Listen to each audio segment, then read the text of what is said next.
चलिए present indefinite tense हम sorry past indefinite tense हमने कंप्लीट कर लिया था, ठीक है।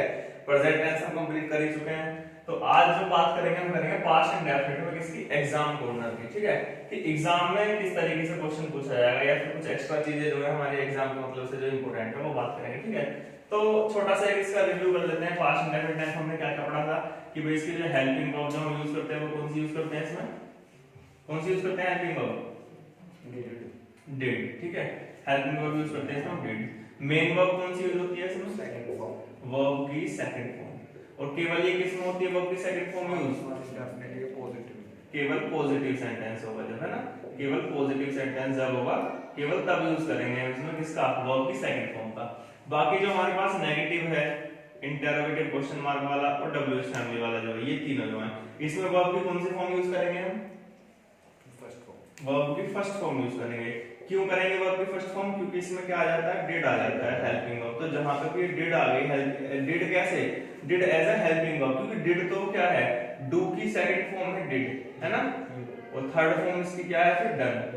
तो ये तो एज अ मेन वर्ब भी यूज होंगी कहीं ना कहीं पे, डू डिड डन, है ना। तो ये as a helping verb use होंगी और as a main verb use होंगी। तो क्योंकि पास्ट में इसको as a helping verb use कर रहे हैं, तो जहां पे भी इसको as a helping verb use करोगे आप, मतलब पास्ट में ही करोगे as a helping verb use, तो उसके साथ वर्ब की फर्स्ट फॉर्म आएगी, जो मेन वर्ब होगी उसकी फर्स्ट फॉर्म आप यूज करोगे, ठीक है। ऐसा मत रख लेना कि जहां पे भी डिड आ गया वहां वर्ब की फर्स्ट फॉर्म में आएगी, मतलब वर्ब की फर्स्ट फॉर्म वहां पे आएगी जहां पे ये डिड जो है as a helping verb use होगा। और helping verb as a helping verb कहां यूज करेंगे, इसका हम पास्ट इंडेफिनिट में, ठीक है। तो ये सब चीजें इसमें याद रखनी है कि भी हेल्पिंग वर्ब इसकी डिड है, मेन वर्ब में से वर्ब की सेकंड फॉर्म लगती है केवल पॉजिटिव में, नेगेटिव, इंटरोगेटिव, डबल फैमिली, इन तीनों में भी हमें हेल्पिंग वर्ब का यूज करना पड़ेगा डिड का, तो उसके साथ वर्ब की कौन सी फॉर्म यूज करेंगे, फर्स्ट फॉर्म। तो ये हो गया हमारा एक तरह से पास्ट इंडेफिनिट टेंस हमने पढ़ा था।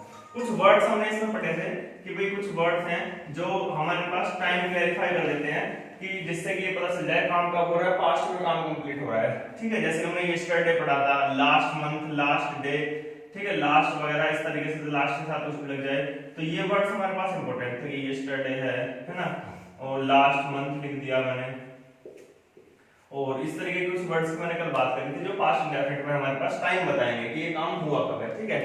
और फिर बात करते हैं एग्जाम कॉर्नर में ऐसा क्या इंपॉर्टेंट है जो हमें एग्जाम कॉर्नर में हम बात करेंगे इसकी, उसकी बात करते हैं। सबसे पहले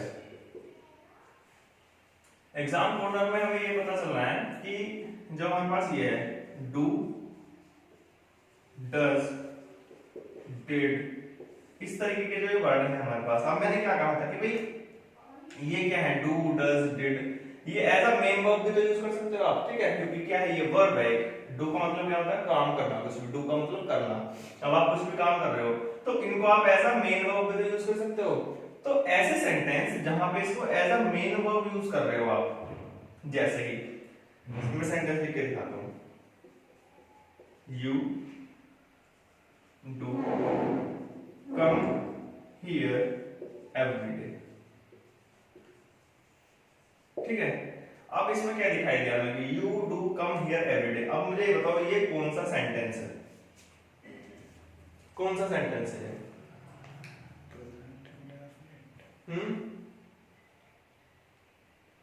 पहचान करो सेंटेंस की, कौन सा सेंटेंस है, प्रेजेंट इंडेफिनिट है। प्रेजेंट इंडेफिनिट का कौन सा है, पॉजिटिव है। तो क्या प्रेजेंट इंडेफिनिट के पॉजिटिव में मैंने बताया था हेल्पिंग वर्ब यूज करनी, ये तो पर मेन वर्ब हो जाएगी। मेन वर्ब तो ये भी है कम, ये भी तो है आना, बताओ। ये इसलिए तो एग्जाम कॉर्नर में आ रही है बात, क्योंकि अभी तक नहीं पढ़ी हमने कि भाई यू डू कम हियर है, अब एवरीडे लगा हुआ है लास्ट में, तो एवरीडे से भी हमें टाइम क्लैरिफाई हो रहा है कि भाई डेली होने वाली घटना है ये, तो प्रेजेंट इंडेफिनिट में चली जाएगी क्योंकि रेगुलर इंटरवल पे हो रही है एवरीडे।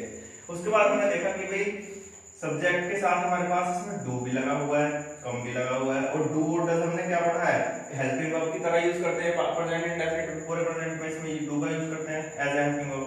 इसमें मेन वर्ब भी दी हुई है हमारे पास ये, ठीक है। तो अब इसमें हमने पढ़ा था नहीं प्रेजेंट इंडेफिनिट में, हमने तो बस ये पढ़ा है कि यू मतलब सब्जेक्ट के बाद तुरंत ही आएगी मेन वर्ब और फिर उसके बाद क्या जाएगा, ऑब्जेक्ट आ जाएगा। ये डू का यूज तो हमने पढ़ा ही नहीं प्रेजेंट इंडेफिनिट में, ठीक है। इसीलिए कहां आ रहा है एग्जाम कॉर्नर है, मतलब समझो ये किस तरीके से इंपॉर्टेंट है। ये जो हमारे पास डू है, अब इसको हम यहाँ पे कैसे यूज कर रहे हैं, डू, डज या डिड, ये जो है ये एक तरह से हमारे पास क्या करते हैं, ये एम्फेसाइज करते हैं सब्जेक्ट को, एम्फेसाइज साइजेस सब्जेक्ट। मतलब क्या कर समझाना चाह रहा हूं मैं, ये सब्जेक्ट को एम्फेसाइज करते हैं। एम्फेसाइज का मीनिंग होता है जोर देना, एम्फेसाइज का मतलब है जोर देना। जोर कैसे देखो, मतलब ये सब्जेक्ट पे थोड़ा सा जोर देंगे कि भाई हाँ ये काम तुम करते हो, थोड़ा सा जोर देके बताया जाएगा उस पे। अगर मैं केवल इतना कहूं you come here everyday, do का यूज ना करूं, तो उसका मतलब ये होगा कि तुम यहाँ पर रोजाना आते हो, ठीक है। अगर मैं डू ना लगाऊं, यू कम हियर एवरीडे अगर मैं यूज कर रहा हूं, तो उसका मतलब होगा तुम यहाँ पर रोजाना आते हो। लेकिन अगर मैं इसके साथ डू भी लगा दूं, ठीक है, तो डू क्या करेगा, अब सब्जेक्ट पे थोड़ा जोर डाल के बोलेगा कि तुम यहाँ रोजाना आते ही हो, मतलब कि इसने जोर दिया। डू का मतलब इसने इसके ऊपर जोर दिया सब्जेक्ट का। अगर डू लग गया ना सब्जेक्ट के तुरंत बाद, और फिर ये भी लग रहा है, टॉम भी लग रहा है, तो इसका मतलब सब्जेक्ट पे जोर दे रहा है। इसकी बात को मतलब थोड़ा दबाव के साथ बता रहा है कि भाई आते ही हो तुम तो यहाँ पे डेली, एवरीडे तुम यहाँ पे आते ही हो। तो यहाँ पे डू या डज या डिड जो है, ये एक तरह से यहाँ पे ऐसे भी यूज किया जाता है। क्यों, एम्फेसाइज करने के लिए सब्जेक्ट को, सब्जेक्ट के ऊपर थोड़ा सा जोर देने के लिए। एक और सेंटेंस देखो, जैसे कि अगर मैं कहूं कि we did complete our homework, ठीक है, we did complete our homework. अगर मैं केवल इतना कहूं कि वी कंप्लीट आवर होमवर्क, तो फिर क्या हो जाएगा, वो प्रेजेंट में चली जाएगी बात। लेकिन यहाँ पे डिड का मतलब अभी क्या बता रहा है, पास्ट की बात बता रहा है। We did complete our homework, लेकिन हमने उसमें पढ़ा है ना पास्ट इंडेफिनिट की जो पॉजिटिव सेंटेंस है, वहां पे तो इसका क्या करते हैं, सेकंड फॉर्म यूज करके डिड का यूज नहीं करते वहां पे, है ना, नेगेटिव इंडेफिनिट। लेकिन यहाँ पे आप समझनी है बात कि भाई डिड भी लगा हुआ है, वर्ब की फर्स्ट फॉर्म भी लगी हुई है, तो इसका मतलब वो ये एग्जाम काउंटर में जो मैं बताएगी बात क्या, कि भाई ये एज अ मतलब कि वर्ब वहां पर इसको भी ऐसे भी यूज कर सकते हैं कि एम्फेसाइज करे सब्जेक्ट को, सब्जेक्ट के ऊपर ये जोर दे। तो ऐसा हम इसको कह सकते हैं कि we did complete our homework, हमने अपना काम कंप्लीट कर लिया है, ठीक है। तो ये जोर देने के साथ कह रहे हैं, ये अपने ऊपर क्या कर रहा है, सब्जेक्ट के ऊपर क्या करेगा, जोर देगा। तो ये चीज इंपॉर्टेंट है, इसको नोट करो। देखो फिर करते हैं नेक्स्ट पॉइंट, काफी इंपॉर्टेंट है, इसको याद रखना। तो बात समझना कि हमने मतलब बात करी कि भाई जब डू डज या डिड का आप क्या कर रहे हैं, मेन वर्ब से पहले यूज कर रहे हैं, ठीक है। कौन से सेंटेंस है, पॉजिटिव सेंटेंस है। मतलब जो नेगेटिव सेंटेंस पढ़े थे, इंडेफिनिट पढ़े थे, डबल फैमिली वाले पढ़े थे, चाहे हम प्रेजेंट इंडेफिनिट की बात करें चाहे पास्ट इंडेफिनिट की बात करें, उसमें पॉजिटिव सेंटेंस में हमने कहा था कि इसका यूज नहीं करते, किसका, हेल्पिंग वर्ब का। डू डज का यूज नहीं करते हैं प्रेजेंट इंडेफिनिट में, ना डिड का यूज करते हैं पास्ट इंडेफिनिट में। तो एक सेंटेंस मैंने लिख के दिखाया ना, तो कंफ्यूज होगा कि भाई पॉजिटिव सेंटेंस और वहां पे आप हेल्पिंग वर्ब का भी यूज कर रहे हो मेन वर्ब से पहले, जो कि हमने पढ़ा नहीं है वो। तो ऐसा क्यों करते हैं हम, सब्जेक्ट के ऊपर जोर देने के लिए ऐसा करते हैं, ठीक है। तो ये ध्यान रखना है, अगर कभी भी ये लिखा हुआ है सब्जेक्ट के तुरंत बाद हेल्पिंग वर्ब, डू डज या डिड इस तरीके से लिखी हुई है, उसके तुरंत बाद मेन वर्ब है, तो वो मेन वर्ब हमेशा कैसी होगी, वर्ब की फर्स्ट फॉर्म होगी वो हमेशा, ठीक है। बस इतना इसमें इंपॉर्टेंट याद रखना है। और ये सेंटेंस गलत नहीं है, कभी आप इसको एरर सोच लो कि ये तो एरर है, क्योंकि पॉजिटिव में तो हमने पढ़ा ही नहीं है ऐसा कि हेल्पिंग वर्ब का यूज करना है। तो याद रखना है वो सही सेंटेंस है, और ऐसा इसलिए करा जाता है कि सब्जेक्ट के ऊपर जोर देने के लिए, एम्फेसाइज करने के लिए सब्जेक्ट को, ठीक है। तो ये एक पॉइंट हमें समझना है बात। नेक्स्ट पॉइंट की बात करते हैं। नेक्स्ट पॉइंट हमारे पास है इट्स टाइम। ये बहुत ज्यादा इंपॉर्टेंट है, या इट इज टाइम कह लो या फिर इट्स टाइम कह लो, इट्स टाइम, ठीक है। प्लस इसके बाद होगी वर्ब की कौन सी फॉर्म, मतलब इसके साथ जो सेंटेंस आएगा वो पास्ट में आएगा। इट्स टाइम के साथ में अगर कोई सेंटेंस लिखा है तो वो कैसा आएगा, पास्ट में आएगा। पास्ट का मतलब पास्ट इंडेफिनिट में आएगा, पास्ट इंडेफिनिट में आएगा, ठीक है। तो ये ध्यान रखना है। अभी मैंने शायद प्रेजेंट इंडेफिनिट का जो एग्जाम हमने पढ़ाया था उसमें भी ये बात बताई थी, it is time, it's time. अभी बात करेंगे उसकी, क्या बताया था देखो, it's time to, it's time खाली लिखा हुआ है, उसके साथ में कोई सेंटेंस है तो वो सेंटेंस पास्ट इंडेफिनिट में होगा। जैसे कि मैं बात करता हूं कोई एग्जांपल, जैसे मैंने लिखा it's time you should study, you should study, ठीक है। ये सेंटेंस मैंने लिखा, it is time you should study या फिर it's time you should study, मतलब यह समय है तुमको पढ़ना चाहिए। तो जब आप नॉर्मली सोचेंगे इस सेंटेंस को कि it's time you should study आपने बोला, तो इसका मतलब भी सही लग रहा है सेंटेंस तो बोलने में, है ना, कि भाई ठीक है ये समय है आपको पढ़ना चाहिए, आपको थोड़ा ये सही लगेगा, सेंस तो सही लग रही है सेंटेंस की। तो इसमें फिर गलती कहां है, या नहीं है, मतलब अगर है तो फिर कहां है गलती, इस तरीके से याद आएगा। तो तो याद रखना है कि जब इट्स टाइम लिखा हुआ है तो हमेशा इसके बाद का सेंटेंस पास्ट इंडेफिनिट होगा। तो क्या कहीं ये पास्ट इंडेफिनिट नजर आ रहा है? नहीं नजर आ रहा, क्योंकि वर्ब की फर्स्ट फॉर्म यूज हो रखी है। ठीक है, तो ये क्या होगा कि गलत सेंटेंस है। फिर इसकी जगह सही क्या होना चाहिए कि भाई इसकी जगह होना चाहिए इट्स टाइम यू, और इसके साथ क्या आना चाहिए? वर्ब की सेकंड फॉर्म, मतलब स्टडीड आएगा। इसकी जगह क्या आएगा? You studied.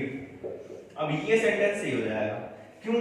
क्योंकि हमने पढ़ा है कि भाई इट्स टाइम अगर लिखा हुआ है तो इसके साथ में पास्ट इंडेफिनिट टेंस का यूज होगा, ना कि प्रेजेंट इंडेफिनिट का, जो कि यहाँ पे हो रखा है। तो ये होगा इट्स टाइम यू स्टडीड। तो ये सेंटेंस करेक्ट होगा। क्यों? क्योंकि इसके बाद में क्या आ रखा है? पास्ट इंडेफिनिट टेंस आ रखा है। ठीक है, तो ये हो गया इट्स टाइम के साथ पास्ट इंडेफिनिट का यूज। फिर एक और बात कि अगर हमें इट्स टाइम का यूज प्रेजेंट में ही करना हो, प्रेजेंट इंडेफिनिट में करना हो, तो मैंने ये प्रेजेंट इंडेफिनिट के एग्जांपल में पढ़ाया था कि भाई जब इट्स टाइम दे रखा होगा, इट्स टाइम दे रखा होगा, इसके साथ में टू भी दे रखा हो। ठीक है, तो यहाँ ये याद रखना है कि इट इज टाइम जो है इसके तुरंत बाद हमारे पास क्या होगा? सब्जेक्ट होगा। तो इस तरीके से कह सकते हैं यहाँ पे इट्स टाइम प्लस सब्जेक्ट दे दिया अगर इन्होंने साथ में, फिर जो है वो सेंटेंस मतलब पास्ट में चलेगा, वर्ब की सेकंड फॉर्म आएगी। लेकिन अगर इट्स टाइम के साथ में टू दे दिया हमें तो फिर वही वर्ब की फर्स्ट फॉर्म आएगी, मतलब वही प्रेजेंट इंडेफिनिट टेंस आएगा, प्रेजेंट इंडेफिनिट। ठीक है, जैसे कि एग्जांपल की बात करूं मैं इसमें, एग्जांपल कैसे होगा? इसमें एग्जांपल होगा इट इज टाइम, अब इसके बाद क्या आना चाहिए? टू आना चाहिए। अब टू आ गया तो क्या आएगा? प्रेजेंट इंडेफिनिट, वर्ब की first form. It's time to study, it's time to study. ठीक है, तो इसके बाद मतलब वर्ब की फर्स्ट फॉर्म यूज करनी है, जो कि क्या है हमारे पास ये है। तो टू के बाद क्या आएगा? इसमें वर्ब आ जाएगी, तुरंत वर्ब की फर्स्ट फॉर्म आ जाएगी। तो मतलब प्रेजेंट में बात करी जाएगी कब? जब इट्स टाइम के बाद क्या होगा? टू लिखा होगा। तो ये हमारे पास इंपॉर्टेंट चीजें हैं कि भाई इट्स टाइम जो है, इट्स टाइम के साथ में अगर हमारे पास क्या दे रखा? डायरेक्ट सब्जेक्ट दे रखा है। इट्स टाइम के बाद क्या है? डायरेक्ट सब्जेक्ट दे दिया तो past indefinite tense. It's time के बाद अगर टू दे दिया तो वर्ब की कौन सी फर्स्ट फॉर्म यूज करनी है, जहां पे क्या दे दिया? टू दे दिया इट्स टाइम के साथ। ठीक है, जैसे कि हमने देखा इट इज टाइम टू आ गया, तो फिर यहाँ कौन सी वर्ब की फर्स्ट फॉर्म स्टडी यूज किया हमने। यहाँ पे इट्स टाइम के बाद सब्जेक्ट दे दिया यू, तो यहाँ पर हमने क्या यूज करा? ये तो यू शुड स्टडी, तो गलत हो जाएगा। तो इट्स टाइम के साथ में जब सब्जेक्ट देंगे तो ये आएगी वर्ब की सेकंड फॉर्म स्टडी। ठीक है, इसको जल्दी नोट करो सारे को। चलिए नेक्स्ट पॉइंट की बात कर लेते हैं एग्जाम कॉर्नर में हमारे पास। ठीक है, ये समझ में आ गया हमें कि इट्स टाइम के साथ में अगर तुरंत सब्जेक्ट दिया हुआ है इट्स टाइम के बाद तो वर्ब की सेकंड फॉर्म यूज होगी, मतलब पास्ट में बनेगा सेंटेंस। इट्स टाइम के साथ टू लिखा हुआ है तुरंत बाद तो वर्ब की फर्स्ट फॉर्म आप यूज करेंगे। ठीक है, ये दो चीजें हमें समझ में आ गई। नेक्स्ट चीज की बात करते हैं कि when two actions take place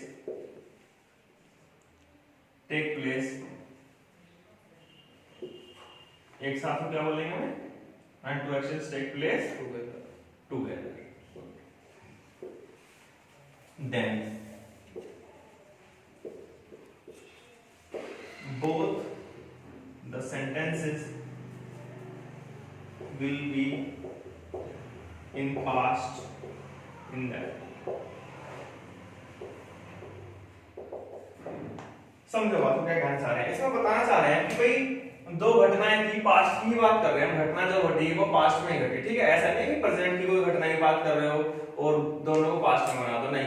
मतलब कोई ऐसी घटना है जो पास्ट की आपको बात याद आई कोई और आपने किसी को बताई, तो मतलब अगर कुछ ऐसा काम हुआ कि दोनों काम वो एक साथ हुए, तो दोनों काम अगर एक साथ हो रहे हैं तो दोनों ही किस में जाएंगे? पास्ट इंडेफिनिट में जाएंगे। अगर समझो, अगर इसमें हम बिफोर या आफ्टर का यूज कर दें तो उससे समझ में आएगी बात क्या कि बिफोर का यूज करा तो इसका मतलब कोई काम पहले हुआ है कोई बाद में हुआ है। जैसे मैंने कहा कि the doctor entered the room before, कुछ इस तरीके से होगा। हाँ, the doctor entered the room before the patient died, कुछ इस तरीके से होता है। ठीक है, तो वहां पे जो है मतलब वो सेंटेंस हम आगे करेंगे, वो होता है कॉम्बिनेशन ऑफ सेंटेंसेस आएगा। ठीक है, और या फिर कंडीशनल सेंटेंस भी बोलते हैं उसको। मतलब कि अगर कोई घटना पहले घटी हो कोई घटना बाद में घटी तो एक प्रेजेंट परफेक्ट में होगी तो दूसरी पास्ट इंडेफिनिट में होगी, एक पास्ट इंडेफिनिट में तो दूसरी पास्ट परफेक्ट में होगी। तो ये तो हम कॉम्बिनेशन पढ़ेंगे सेंटेंसेस का। ठीक है, जब टेंस खत्म हो जाएंगे तो एक कम से कम 2 क्लास उसके ऊपर होंगे, वो बहुत ज्यादा इंपॉर्टेंट भी है एग्जाम के लिए।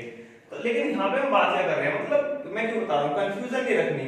कंफ्यूजन हो सकती है कि भाई दो सेंटेंस एक साथ आ रहे हैं तो दोनों पास्ट इंडेफिनिट में यहाँ बताए, फिर जब हम वो वाले सेंटेंस पढ़ेंगे तो वहां पे एक सेंटेंस प्रेजेंट में दूसरा पास्ट में बनेगा, कोई प्रेजेंट में दूसरा फ्यूचर में, तो वहां पे बिफोर या आफ्टर का यूज हमें मिलेगा, ठीक है। तो उस समय पता चलेगा कि भाई कोई घटना पहले घटी थी कोई बाद में घटी थी। लेकिन यहाँ पे क्या कह रहे हैं, यहाँ पे कह रहे हैं कि दोनों एक्शन जो हैं वो एक साथ घटित हो रहे हैं, एक साथ हो रहे हैं, दोनों प्लेस टुगेदर जो केस क्या है एक्शन एक साथ हो रहे हैं। मतलब कि आप बाद में या पहले की बात इसमें बताई नहीं जा रही कि कौन सा काम पहले हुआ है कौन सा बाद में। जैसे एग्जांपल की बात करते हो समझ में आएगी बात। मैंने कहा when the PM entered the room, comma,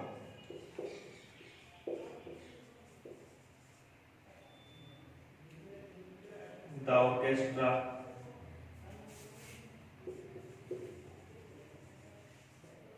played national anthem।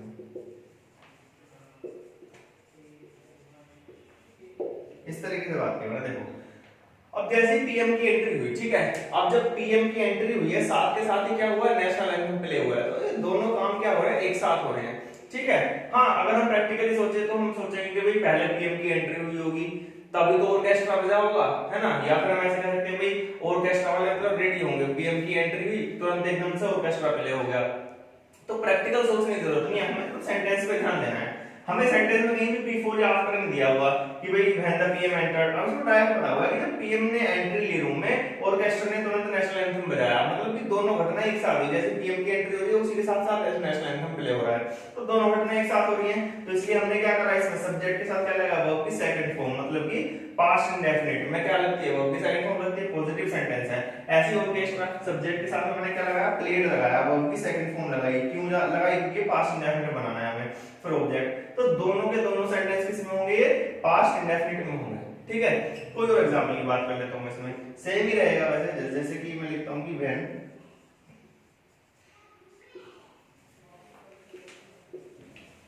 The queen when the queen entered in the room, all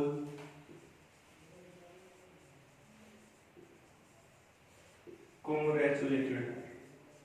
तो फिर वही बात कर रहे हैं कि भाई जब क्वीन की एंट्री हुई रूम में तो सभी ने क्या करा, उनको कांग्रेचुलेट किया, ठीक है। तो सब्जेक्ट के बाद वही वर्ब की फर्स्ट, वर्ब की सेकंड फॉर्म मतलब पास्ट इंडेफिनिट, और ऑल के साथ कांग्रेचुलेटेड मतलब यहां भी क्या, वर्ब की सेकंड फॉर्म मतलब पास्ट इंडेफिनिट।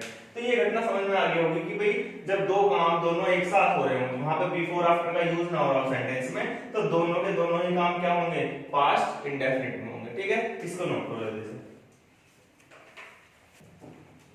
चलो भाई अब इसमें नेक्स्ट पॉइंट की बात कर लेते हैं। तो समझ में आया मतलब एग्जाम कॉर्नर क्यों है, क्योंकि कुछ एक्स्ट्रा चीजें हैं जो पेपर के मतलब से इंपॉर्टेंट है और बेसिक्स क्लास में नहीं बताई जाती है बात।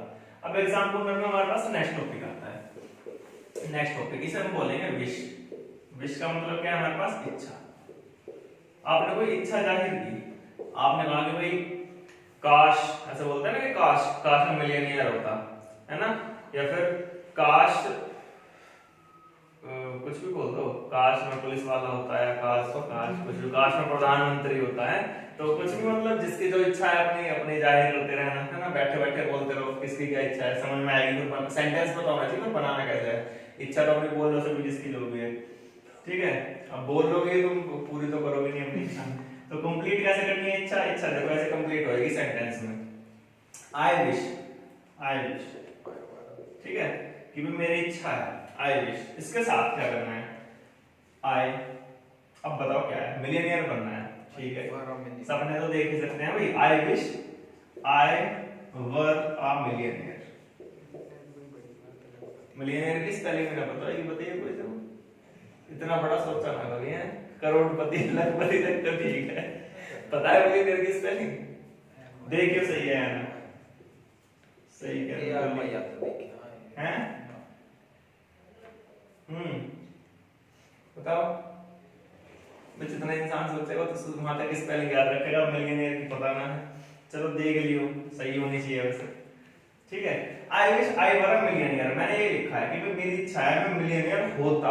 अब क्योंकि सारी इच्छा क्या है, इच्छा सारी पास्ट की होंगी ना, मतलब आप ये तो कहो कि भाई मैं ये चीज होता, तो होने का मतलब है पास्ट में होते ना, है ना। अभी फ्यूचर में तो ठीक है तुम हो गए, अगर पास्ट से चलती हुई आ रही है तो फ्यूचर में कंटिन्यू रहेगी, लेकिन जो इच्छाएं हैं वो सारी कहाँ जाएंगी, हमेशा जो है कोई भी जो विश होगी आपकी वो हमेशा और हमेशा पास्ट में ही जाएगी। पास्ट इंडेफिनिट तो नहीं कह सकते इसको, लेकिन ये पास्ट में ही जाएगी, ठीक है।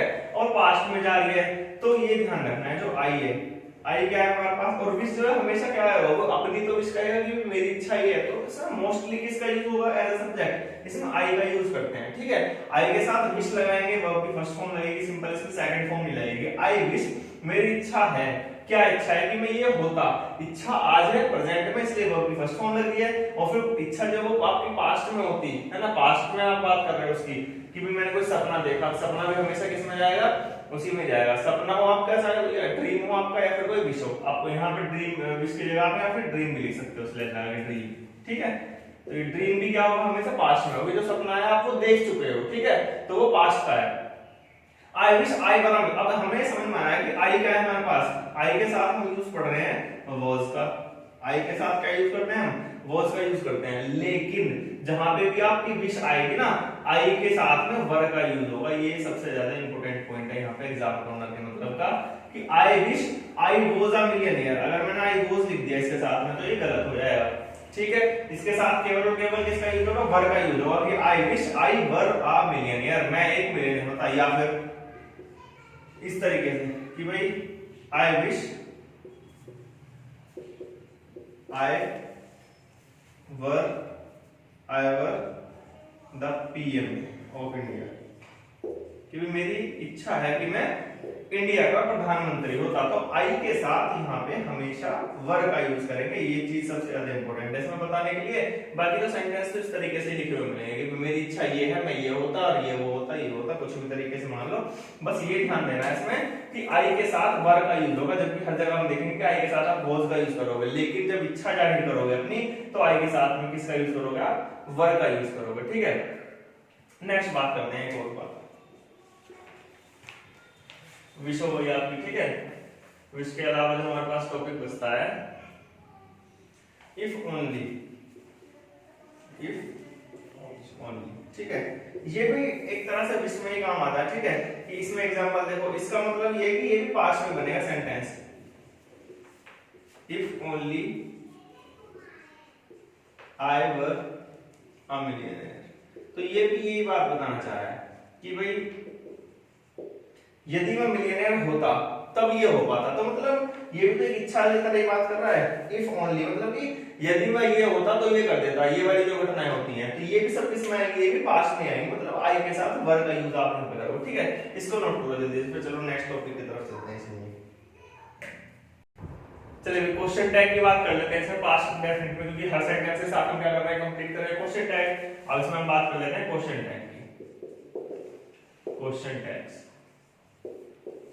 क्वेश्चन टैग का क्या है हमारे पास, सिंपल सा फॉर्मूला कि अगर मेन सेंटेंस पॉजिटिव है तो क्वेश्चन टैग कैसा होगा, नेगेटिव होगा, और अगर मेन सेंटेंस नेगेटिव है तो क्वेश्चन टैग होगा पॉजिटिव, ठीक है।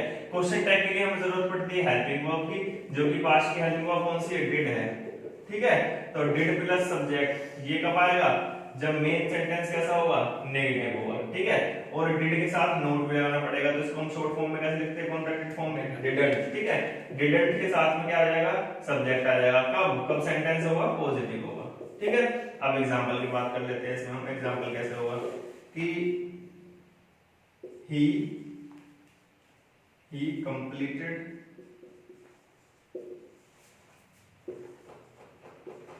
his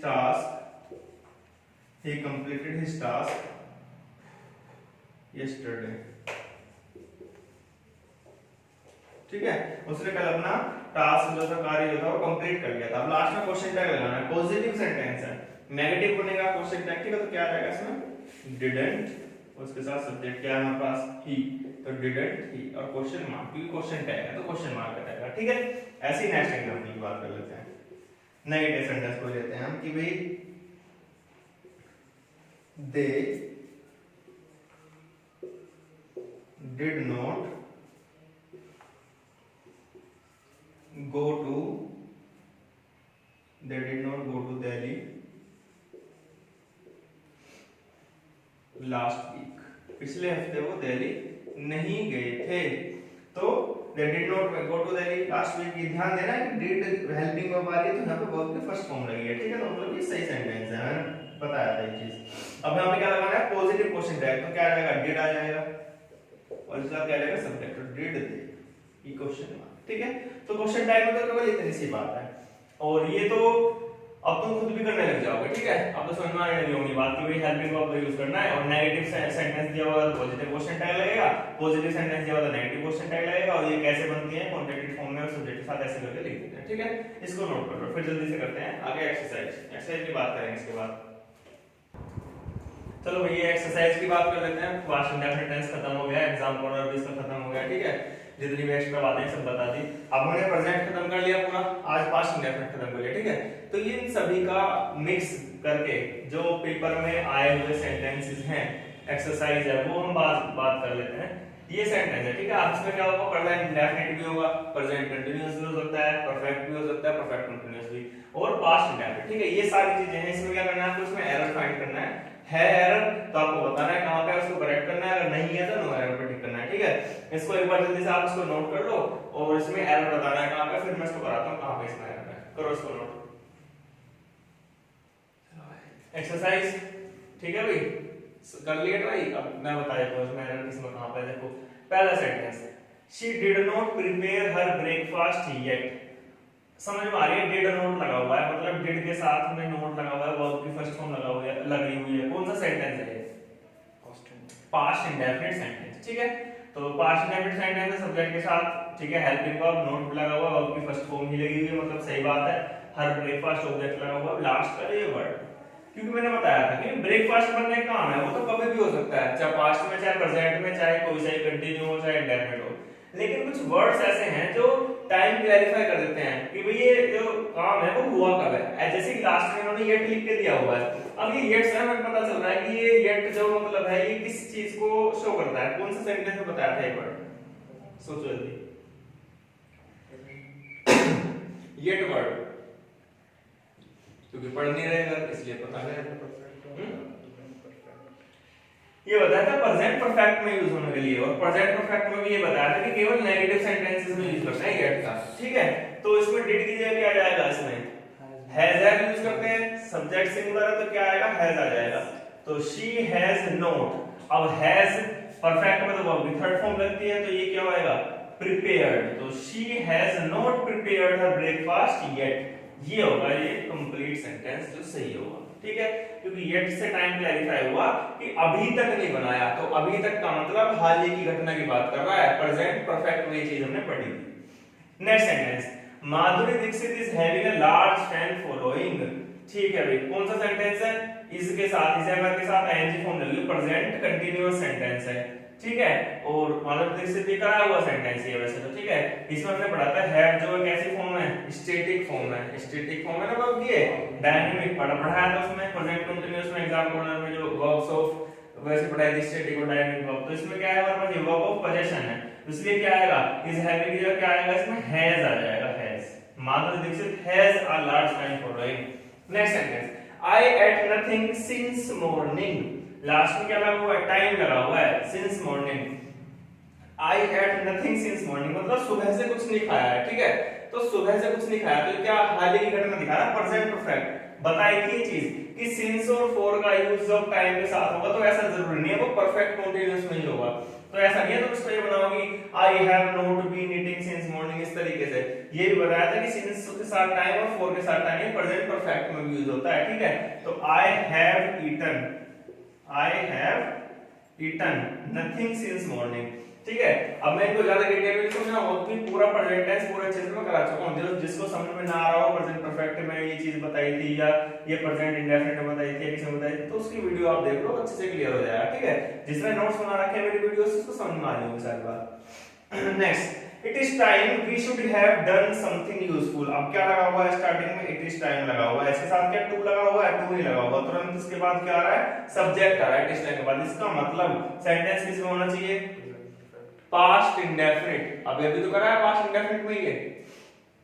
इट इज टाइम के बाद अगर तुरंत बाद सब्जेक्ट आ रहा है, इट इज टाइम का मतलब यही तो होता है कि इट्स टाइम, इट इज को हम कॉन्ट्रैक्टेड फॉर्म में इट्स भी तो लिख सकते हैं। तो इट्स टाइम से तुरंत बाद सब्जेक्ट आ रहा है, अब तुरंत बाद सब्जेक्ट आएगा तो इसका मतलब पास्ट इंडेफिनिट बनेगा सेंटेंस। तो ये शुड भी नहीं आएगा, हैव भी नहीं आएगा, डन भी नहीं आएगा, तो क्या आएगा, वी डिड आएगा। हमें तो वर्ब से मतलब है ना, ये वर्ब क्या है, डन। तो it's time, it is time we did something useful, past indefinite में सेंटेंस बनेगा, ये प्रेजेंट परफेक्ट में बना हुआ था। ठीक है, नेक्स्ट सेंटेंस की बात करते हैं। We have been celebrating many festivals since centuries। इसका मतलब ये है we सब्जेक्ट के साथ have been लगा हुआ है, प्रेजेंट परफेक्ट कंटीन्यूअस, क्योंकि ing फॉर्म के फिर हमारे पास आगे have been लगा हुआ है, सब्जेक्ट प्लूरल है, सही बात है सारी।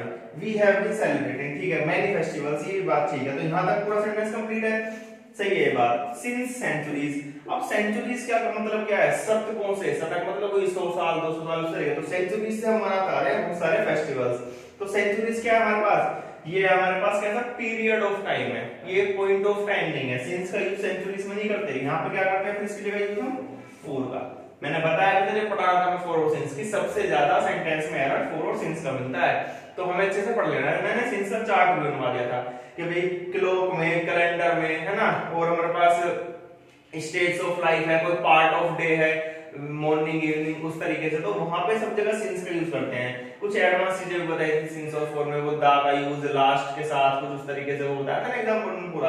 और यहां तो वैसे सीधा सीधा सेंचुरीज मतलब कि शतकों से मनाते आते हैं आ रहे हैं, तो इसका मतलब इसमें पीरियड ऑफ टाइम दिया है हमें, पीरियड ऑफ टाइम के साथ बताया था कि फॉर का यूज करते हैं। Next, we are running a computer course, ठीक है भाई, हमें कंप्यूटर कोर्स चला रहे हैं, रनिंग कर रहे हैं, कब से, सिंस 2007। अब यहाँ पे सिंस के साथ टाइम लगा हुआ है, कब से चला रहे हैं, सब से चला रहे हैं, ठीक है। यहाँ पे कंटिन्यू में बात कर रहे हैं, तो हमें पता है प्रेजेंट कंटिन्यूअस में थोड़ी लगाते हैं लास्ट में सिंस और फॉर के साथ टाइम, कौन से सेंटेंस में लगाते हैं, प्रेजेंट परफेक्ट कंटीन्यूअस। तो क्या आएगा, we have been running a computer course since 2007, यहां इसमें एरर होगा। Next, although I am playing cricket for more than 3 years, मतलब कि 3 साल से ज्यादा टाइम से मैं क्रिकेट खेल रहा हूं, ठीक है। I am playing cricket for more than 3 years, I have not been able to score a century, मतलब कि मैं एक सेंचुरी नहीं बना पाया हूं। तो यहाँ पे have not been able to score a century, ये बात कहना चाह रहा है ये भाई इतने टाइम से नहीं बना पाया। यहाँ पे इसने कहा I am playing, ये प्रेजेंट कंटीन्यूअस है, प्रेजेंट कंटीन्यूअस में फॉर के साथ पीरियड ऑफ टाइम दिया हुआ है कि 3 साल से ज्यादा वो खेलते हुए, तो जब फॉर के साथ पीरियड ऑफ टाइम दिया हुआ है तो सेंटेंस कहां जाना चाहिए, प्रेजेंट परफेक्ट कंटीन्यूअस में। इसलिए आई एम की जगह आएगा I have been playing, I have been playing cricket for more than 3 years, I have not been able to score a century, ठीक है। काफी इंपॉर्टेंट सेंटेंस है ये, इसी तरीके के सेंटेंस आपको पेपर में देखने को मिलेंगे, किस किस से, पूरा प्रेजेंट से और पास्ट से, ठीक है। जब कंप्लीट हमारा हो जाएगा पास्ट, तो उसके बाद फिर एक बार हम कुछ इस तरीके की एक्सरसाइज करेंगे मिक्स्ड सेंटेंसेस की, ठीक है। इसको नोट कर लो अच्छे से और प्रिपेयर भी कर लेना इसको।